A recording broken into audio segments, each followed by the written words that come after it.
Y hasta aquí estas noticias económicas, pero tenemos más noticias que contarles, Ana. Gracias, Belén. Nos desplazamos a Cuba y un anuncio del gobierno saliente de Joe Biden que elimina a la isla de la lista de países que patrocinan el terrorismo.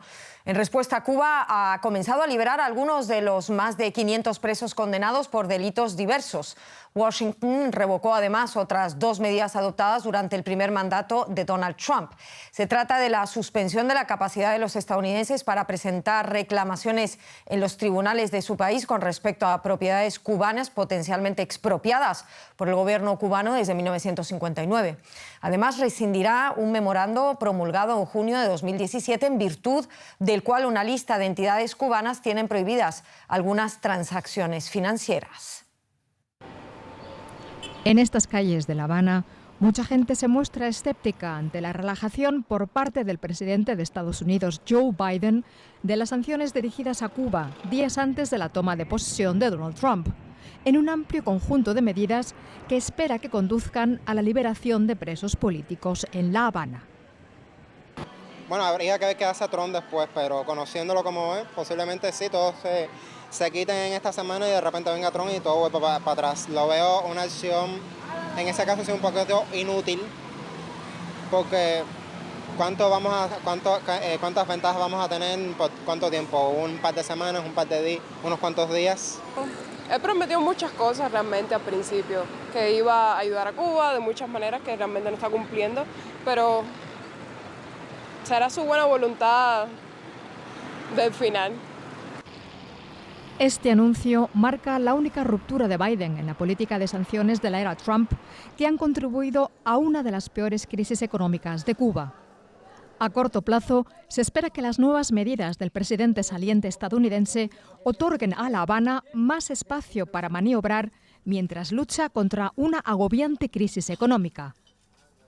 El gobierno cubano elogió la decisión de Biden de aliviar las restricciones como correcta, pero dijo que las acciones pueden ser demasiado escasas y demasiado tarde, porque la futura administración estadounidense de Trump podría revertirla.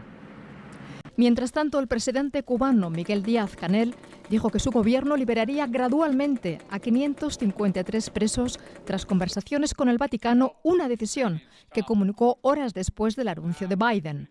Antes de llegar al poder, el político estadounidense había prometido cambios respecto a Cuba, pero los fue aplazando tras la represión de las manifestaciones antigubernamentales de julio de 2021 en la isla, que se saldaron con un muerto y decenas de heridos.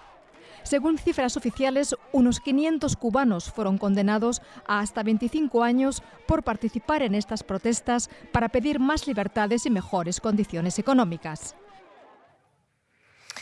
Hablamos con Javier Larrondo, es presidente de la ONG Prisoners Defenders, una organización que trabaja jurídicamente para proteger y promover los derechos humanos y la defensa prodemocrática. Bienvenido, Javier. ¿Cómo han recibido ustedes, su organización, el anuncio de Cuba de la excarcelación de presos, que no significa liberación? Correcto. Pues lo hemos recibido primero estudiando lo que decía el texto de la nota de Cuba, que tenía una jerga jurídica y por lo tanto nos indicaba, primero, que no sabemos si los 553 son presos políticos para empezar. Sabemos que están saliendo y ya tenemos algunos que han salido. Pero posteriormente analizamos esa jerga jurídica y lo que nos venía a decir es que no eran liberaciones, como dice la nota, sino excarcelaciones, manteniendo las condenas intactas, de manera que pasan a ser condenados de conciencia, que es una clasificación que nosotros usamos para tenemos ahora unos 230 que están en esas circunstancias y que sufren una represión muy importante. Por lo tanto, si de verdad excarcelaran a algún ciento de los actuales convictos de conciencia, presos políticos, tendríamos esos convertidos en condenados de conciencia, pero aún con un nivel de represión sobre ellos muy importante. Vamos a ver, significaría que esos reclusos no van a ser liberados, no son liberados, sino excarcelados por subsidios de pena. Cuéntame un poco más qué significa esto, qué consecuencias tiene. Sí, lo que se hace es que todos los beneficios carcelarios que les han sido negados desde hace décadas a los presos políticos pero están en el proceso penal cubano y se les aplica a los presos comunes, estas se han estado reteniendo estos 4 años de condena de la mayoría de los presos del 11 de julio. De manera que ahora lo que están haciendo simplemente es aplicar el Código Penal como si fueran presos comunes normales, dándoles los beneficios que son subsidios de pena, que puede ser trabajo forzoso sin internamiento, durmiendo en casa, libertad condicional, libertad limitada, otra serie de penas. ¿Qué significa esto?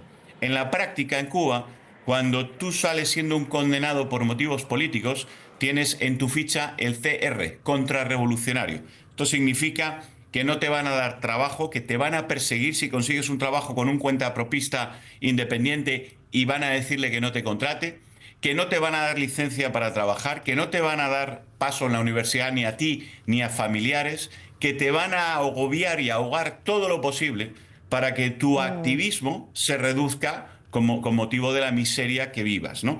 De manera que esa persecución hace que muchísimos de ellos tengan que salir del país asfixiados absolutamente después de haber salido de prisión. Gracias, Javier Larrondo. Lo tenemos que dejar ahí, lamentablemente, presidente de la ONG Prisoners Defenders, en Madrid. Seguiremos hablando de este tema seguramente. Gracias, hasta ahora. Muy bien, Ana, gracias.